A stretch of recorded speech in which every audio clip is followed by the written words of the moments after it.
Ano po ang tugon natin doon sa sinabi po ni Congressman Rufus Rodriguez na masyadong malaki yung 2 billion pesos na nire-request ng PAO at kung pwede po daw na 500 million pesos muna yung ibibigay para sa PAO.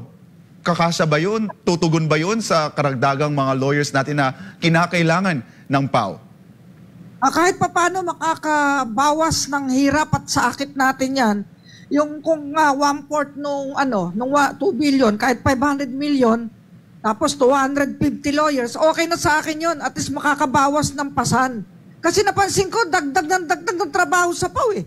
Halos lahat na ng agency at departamento nakikipag-memorandum of understanding na sa PAO eh. Lahat halos, ang hindi lang natuloy yung nakamatayan ni Secretary Toots Ople.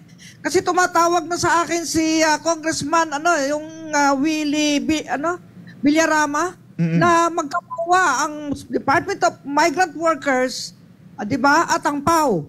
Pero kahit hindi pa namin napirmahan, nagtutulong na kami ni Secretary Toots. Kaya nga parang naputulan ako ng kamay nung mawala siya. Kaya sana makapaglagay ng kagaya niya na kapag merong kailangan pauwiin dito na OFW at kailangan tulungan ng pamasahe, may pondo para mapamasayan. Dahil wala kami pondo para dun.